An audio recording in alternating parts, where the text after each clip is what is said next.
Welcome. You've tuned in to KEXP Live at Home. It's my honor to introduce Don Richard. How you doing, sis? I'm doing good. Excited to be here. You guys have been showing me way too much love, and I'm so excited to finally speak with you.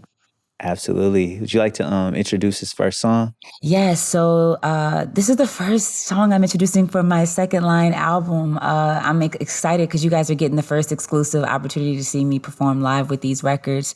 This is Bussifame, which is the first record that I released on Second Line, and I cannot wait for you guys to hear this live rendition because it's a little bit more New Orleans than I normally do on this record. Let's get into it. Don Richard, live on KEXP at home.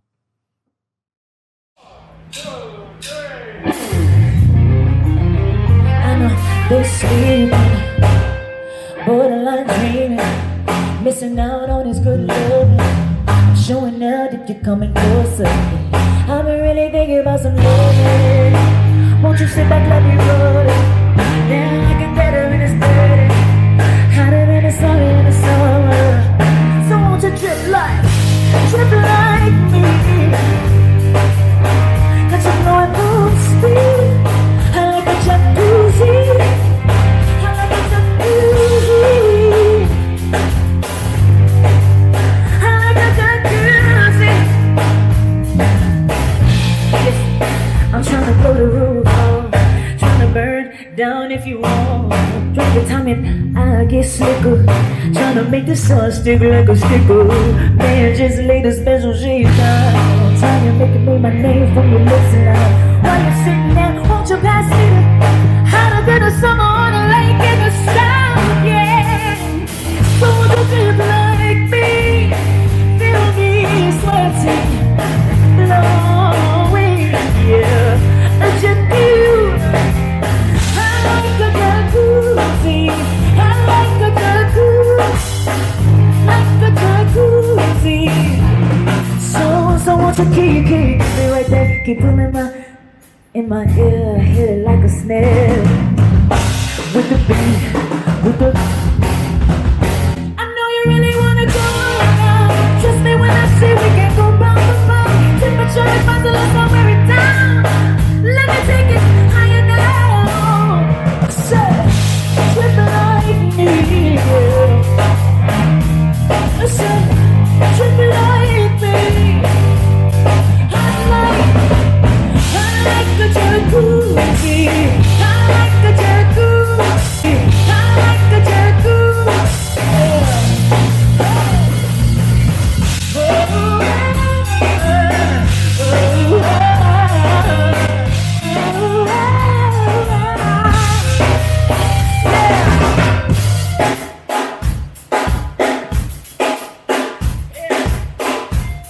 Come on, T.J.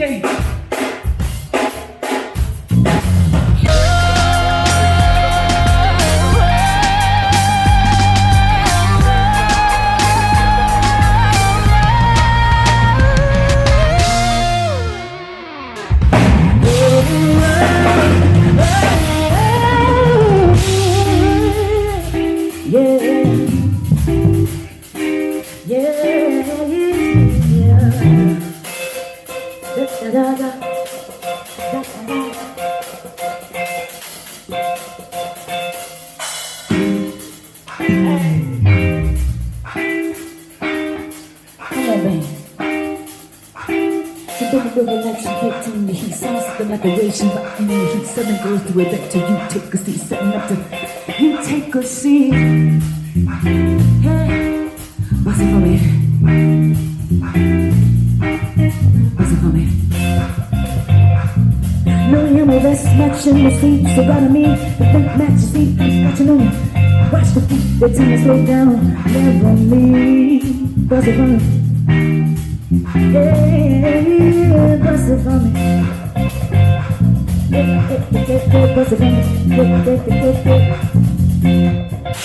In case you missing it, if you hit some of the stuff, the flipping tsunami, we hit the second line on you. Taking these weeks, that's what we do, babe, when we do it a week. Bussifame. Bussifame. Bussifame.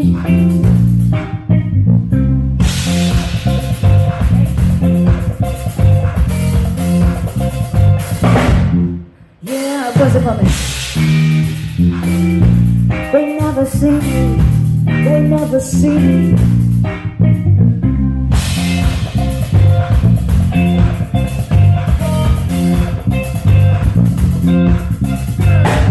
They never see me sweat cause I'm too cold. I gotta make a time of flow. That's all I know. Hit the footwork, make it blow. So bust it for me. Get together. Listen. You'll get your chance to move your feet. Hey, yeah. You'll get your chance to move your feet. You'll get your chance to move your feet. Oh, you'll get your chance to move.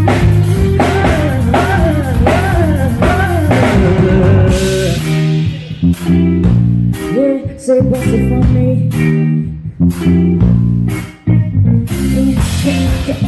Feel the pressure.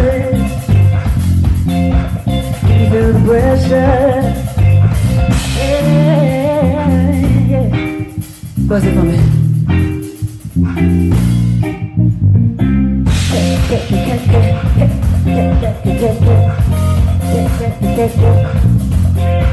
Can you feel the pressure?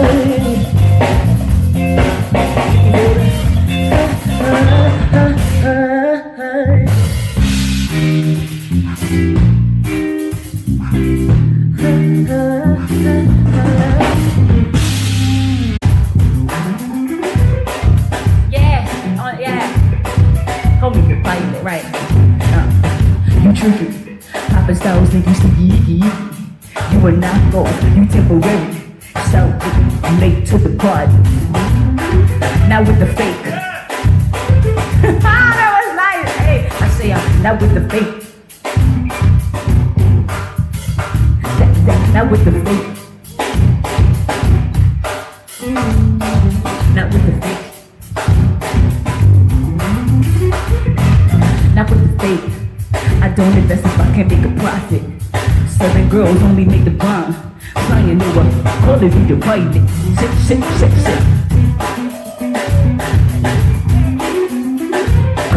Call me the pilot. From the top, sit. You did it. Either you with the computer. You are the fish, or you with the real digger. Need a stone steal or we get it. So pick a side then. Is you with me or you with the other sidekicks? I'm blowing spots if you calling me the over, calling me the sit. Call me the pipe.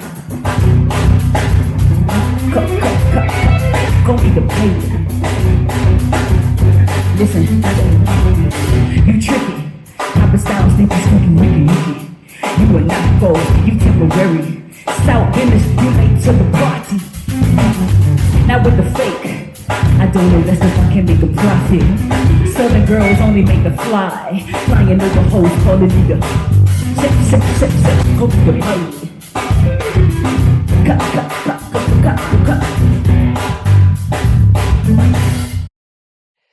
Man, Don Richard, thank you so much for that performance. Exclusive sneak preview of the new album, Second Line.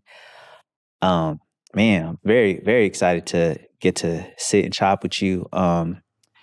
I got into the New Breed album when it dropped a couple years ago, and I have to say, maybe I'm one of those rare human beings where that was my introduction to your work. Actually, That's awesome. Okay, you know what I mean, and I loved it. And in preparing for this interview, I realized how much I had missed. You know, so I would like to, if it's all right with you, start all the way back at the beginning with your family. Yeah.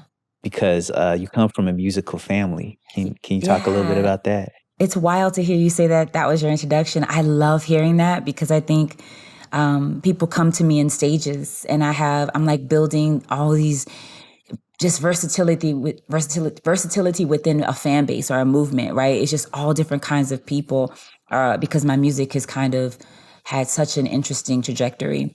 Yeah, but I come from an arts background, but also an educational one. My parents, my father is a musician, but also a music teacher. He had his master's in music and voice and piano. So I grew up loving classical, Debussy, Chopin, Beethoven. Like that was something he was practicing, while he was being signed to RCA with his band, Chocolate Milk, a funk band, which is a lot of what New Breed's influence was. So what you heard was a lot of my father's music that was sampled. And my mom is a dancer. She loved, she introduced me to the Nicholas Brothers. She was a tap dancer who opened up her dancing school, but she was also an elementary educator in New Orleans. So both of my parents were teachers. Oh, that's amazing. Yeah. That's amazing to get that context too. For people that don't know, Chocolate Milk. Yeah. Man, it's an important group, I would say, even especially for New Orleans. Yeah, and for hip hop. Yeah. For those that don't know, like I found the song, the 1975 cut, "Actions Speak Louder Than Words." On My Squad too. They used it on My Squad, the movie. Actually, a fun tidbit. My dad, we were watching it. He didn't even know, like, he was getting the royalties, but he didn't know we were watching the My Squad. And I was like, Dad, that's Actions Speak Louder Than Words. I was like, that's you. That's fire. Yeah, till this day in New Orleans, they play Groove City all the time. Okay. It's basically like the New Orleans anthem that like has just kind of become our like spangled banner, like for New Orleans. And they still play it to this day. And I actually sang it on New Breed. So like just paying homage to my father, it's a cool perspective because New Breed gives you an insight to my father's culture, the Mardi Gras Indians and what he was. And then Second Line gives you my mom's perspective, and she is the narrator of that album. I was gonna ask if that was her narrating. That was the my singles mama. that are out right now. Yeah, that's awesome. Yeah, that's awesome. Through kind of looking at your career and looking at different albums, right? You had this moment, for folks that don't know, where you are basically of the first generation, I would say, of like reality TV turned bands. Yeah. With Danity Kane and in a lot of ways, like your career, like you've experienced what would be some people's mountaintops, right? Like working with Puff and doing an album with Puff, and then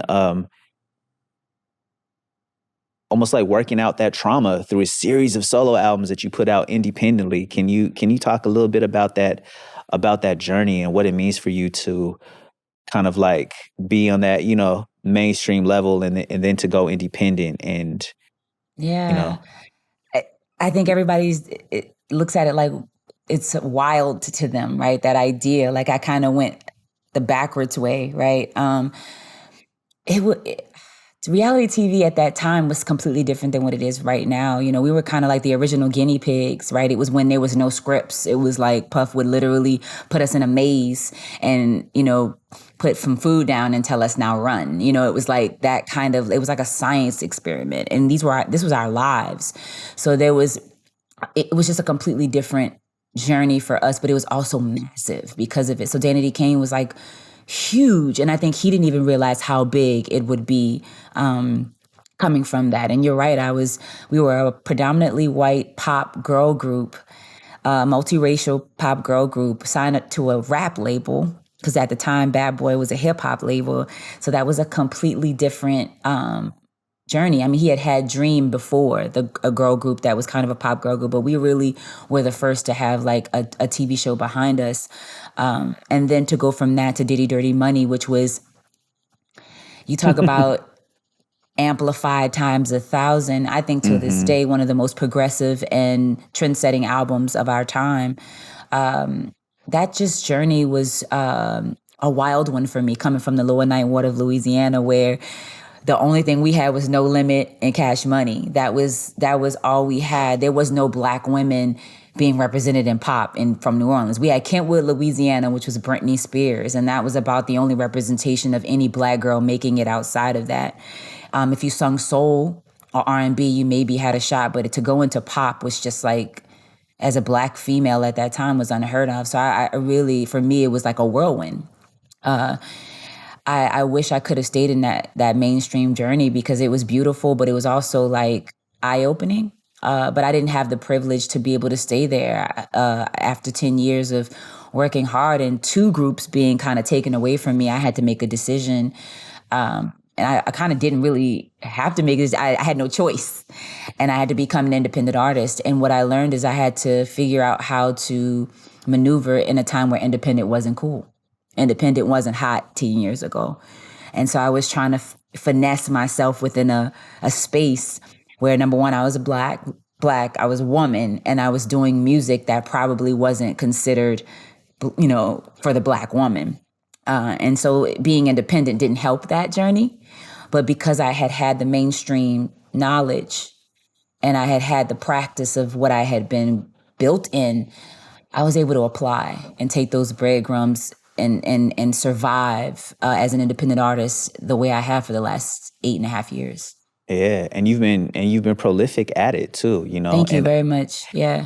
And I think that, to me, that's almost what stands out to me more than the story of you having like this mainstream moment and then going indie is the fact that it seems like you didn't really stop, and we hear stories about a lot of people who they have that moment and, powers that be or whatever it is pulls the plug and then they stop. They feel like they can't move on anymore. Right. Well, what was it that kept you going? I had a dope movement, right? I had a group of people that, what I learned was that I don't even like using fans because I just feel like they family now, but like they were creatives. So like the same people that I was, they had watched me basically be born on television. We were all the same age kind of coming up. We were kids when we did Making the Band. So when I left that, I didn't think I would have a career as a solo artist. I was very scared. Everybody told me the stories of being blackballed. Once you leave Puff, you probably won't have a career after him. You can't get your publishing. You'll be shelved. Like they were horror stories. And so I had no idea. We all left with nothing. We didn't have any money. Like we had, we were not good. Like we had to figure it out. But being from New Orleans, resilience. It's all we know. I had been homeless. I was living, in a car after Katrina. I was wondering about when Hurricane Katrina happened. Literally during the show. Wow. So he sent 12 girls. He picked the final 12, sent us home and was like, if y'all really want it, I'm going to send y'all home. Let's see who gets cocky or who stays focused. So he sent us home for like a month. And 3 weeks home, Katrina happened. So when I went back to the show for the finals, I had no clothes. I had no house. I had nothing. So when I made Danity Kane, when my break happened musically, I had no home. I had no city. Yeah. And you come from the Ninth Ward, correct? Yeah. Yeah, I heard that in the lyrics, and I've been to the Ninth Ward. And so I know, and I've seen it years after Katrina and seen the way that in many ways it still hasn't come back. You know what I mean? Can you paint that picture for those that have never been there? Yeah, so New Orleans is a beautiful black city in the midst of a red state. And if you can digest that, right? We are this freedom cultured hub of liberalism within a red umbrella. So it's, even though we are beautiful and we have all of this greatness, there are classes, so there's wealthy and then there's poor. For where we come from, my father, and where he come from, the Lower Ninth Ward is, it's you're trying to figure it out. It's rough. It's a rough neighborhood. And my mom and dad worked very hard to get out of that. They were lucky enough to get just across the tracks to where the middle class black people were, which was still just holding on. We weren't able to even be close to the city, which means we're below sea level. We're in swampland.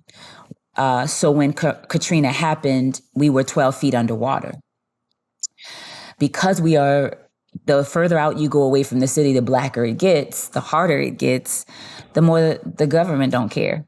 The more your insurance ain't covered, the more flood insurance doesn't exist. And so those homes, those lands, they just rotted. And people, they didn't rebuild. So now when you go to New Orleans, it looks like you're in a third world country. When you go to the Lower Ninth Ward. So the city is rebuilt, but the further you go out close to where we are, it still look a little rough. It's a completely different New Orleans.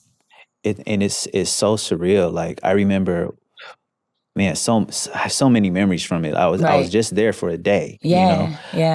But just taking it all in, like the you see buildings where like there's numbers. The numbers you know? of where people have died, how many people have died in the house. Yeah, because, at that point, people were staying on their roofs. They had to have helicopters come get them. So, yeah, that's the reality. And then the smell. Like, even still till this day, when you go to the airport, you can smell the mold, like of the water. Like, it's just little things, it's what we know. It's something that we have pride in our city, but we also know the truth of it, and so I wanted to create something. I didn't have the ability within my career at the time where I was my best. I didn't have my city with me because I was detached from it. And I've always wanted to show the possibilities of what a Black girl like me could do in the industry, especially within the pop and electronic space, because I had been doing that with Danity Kane and Dirty Money. So even as a solo artist, but I never had the opportunity. And now here we are, 10 years later, I'm finally able to have my city, to be living home, and to have my city on my shoulders and say, not only do I want to show you my city, but I want to show it to you in a way you've never seen it or heard it before. Right. Yeah. That's right.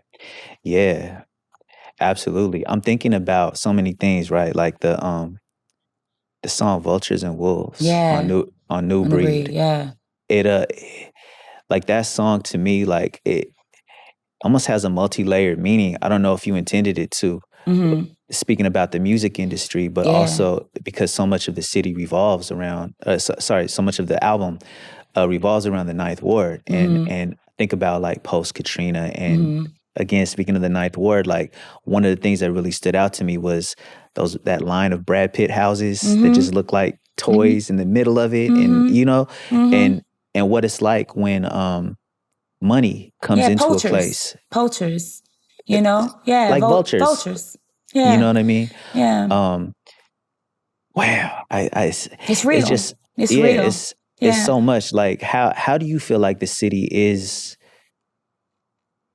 building back after Katrina, I guess? Like, New Orleans can't lose its sauce because the people are what makes it what it is. And so, like, no matter how many gentrifications you feel, how many vultures they have, the culture is so rich. It's wealthy. And that's why people keep coming, because like the root of it. And though we complain as locals and we don't like it, it's so enriched. The soil, it's in the soil, it's in the blood, that it don't look the same. That we can feel, the locals, we can feel it's different, but it ain't going nowhere. You know what I mean? Like the root of us ain't going nowhere. No doubt. Yeah.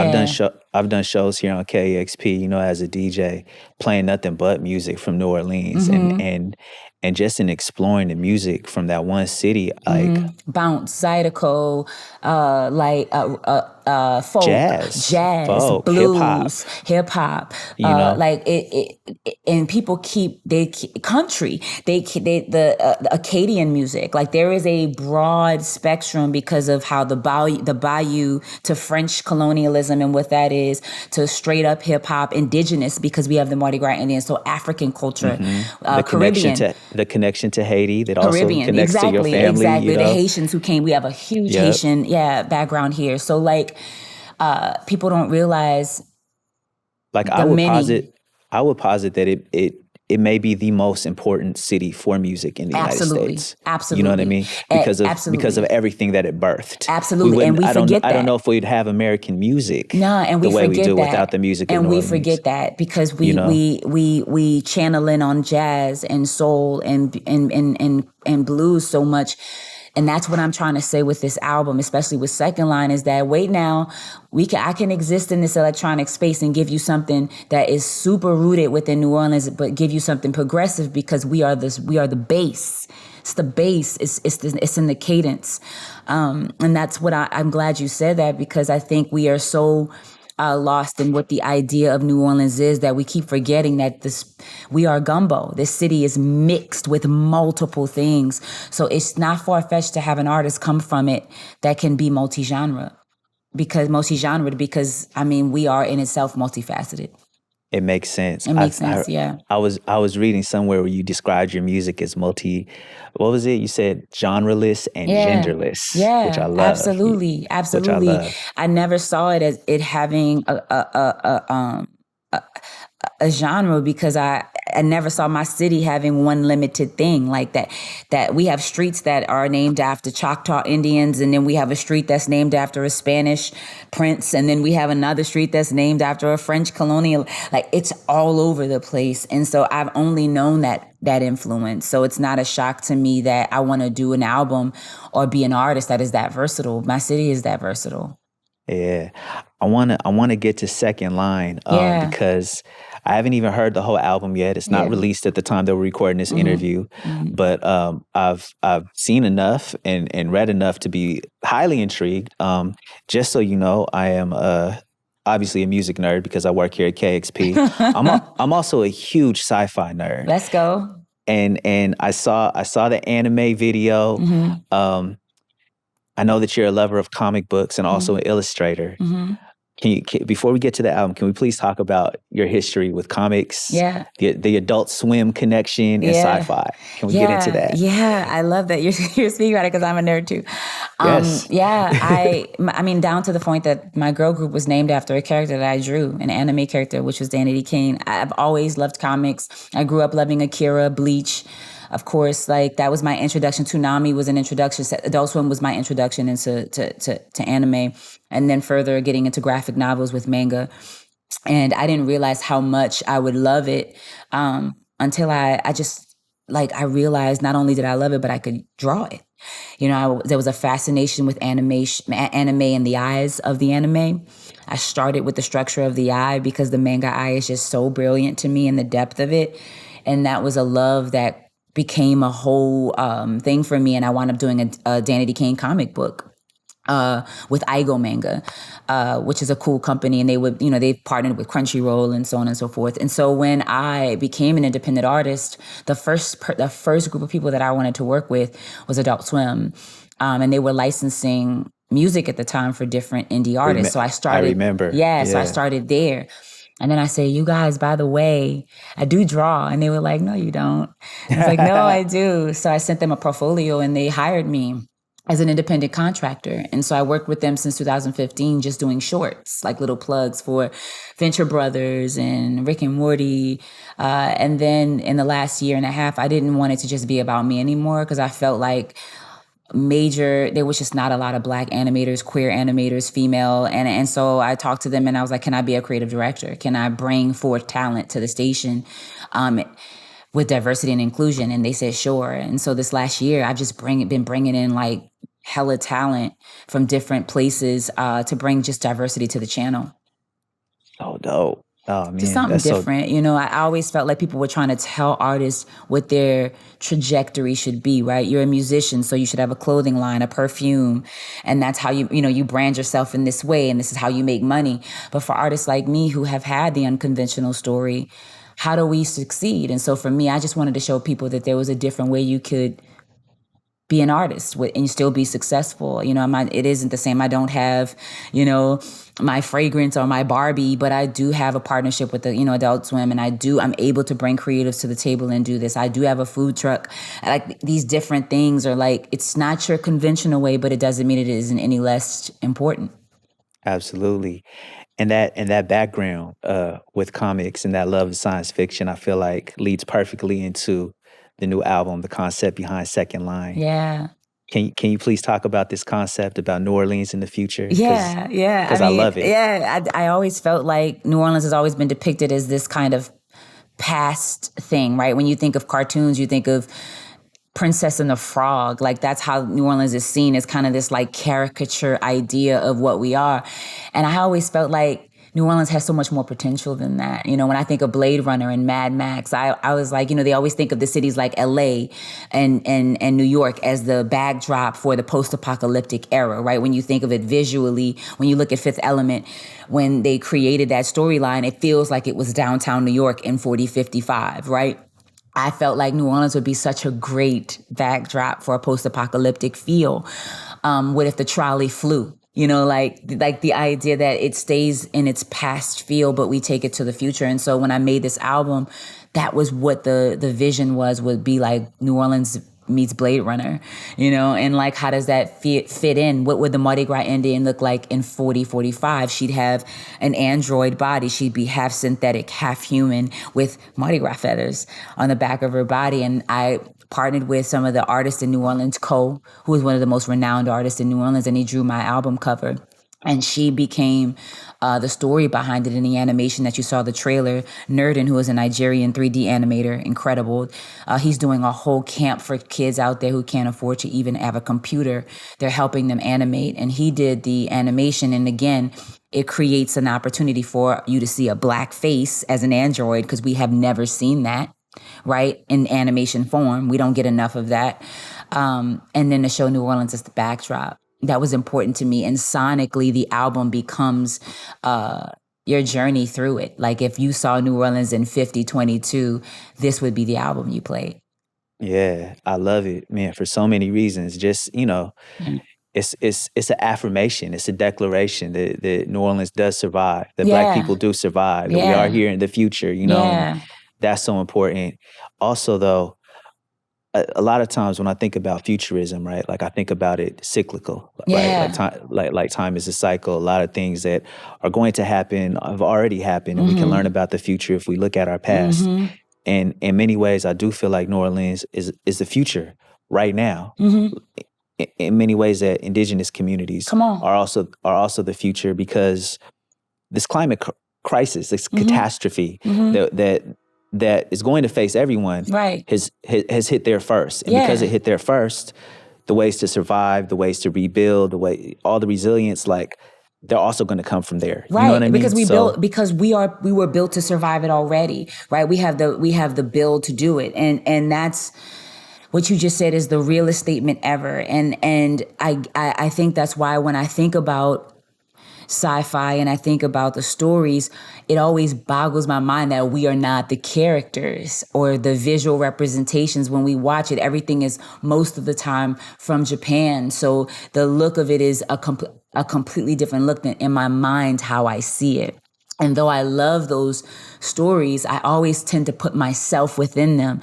And it's important that we see more of it. And that's all I want for Second Line. Like, even the idea to name the album Second Line, which is a tradition from New Orleans, that most of the time it happens through social clubs. When a funeral happens, you dance in the midst of pain. You dance and rejoice the legacy of someone that once lived. I hope that with that, this album is an ode to the past by naming it that, but also saying, in the future, this is what our second line will look like, right? When this is all said and done, those indigenous people, the people that have endured the most pain, will be the ones dancing. And that's the point that's way deep down in there, that if you're willing to listen to this album multiple times, you start to hear that message very loudly. For those who are at their surface, they'll dance and it'll be a great album, but there is an underlying message there that is very purposeful, and you hit it dead on the head when you said it. That's exactly what I want to create with this album, and really with my entire message as an artist. I love it. I love the thought. I love the intention. Everything that's going into it. Like, I'm so excited to see the idea, blossom, and to see how it hits people. What do you think the world can learn from that futuristic New Orleans in the future? That you should never be afraid of the possibilities, right? Culturally, we have been built as not just Black people, but people of color and minorities and people who have been ostracized, whether they're gay, autistic. They understand to be stifled. They understand to be boxed, to be labeled, right? And when your mind is boxed in that way, you can't see possibility. What I hope for future is that when we think of possibility, we see ourselves in it. Right? Because that's the prison that we have been put in, is the mental prison that we can't see ourselves beyond the situations that we're in. We're purposely stifled so that we cannot see past the present, right? We sulk in our past and stay in the present. But the day we can see the possibilities of what our future can be, that changes the dream for us. It changes the vision for us. My hope is that when we look to possibility, we see ourselves in it. Well said. Don Richard, thank you so much. No, Loved this thank you. conversation. Feel like I could talk to you all day. All This day. has been KEXP Live at Home with Don Richard. Second line on the way. Discover new music at listener-powered KEXP.org.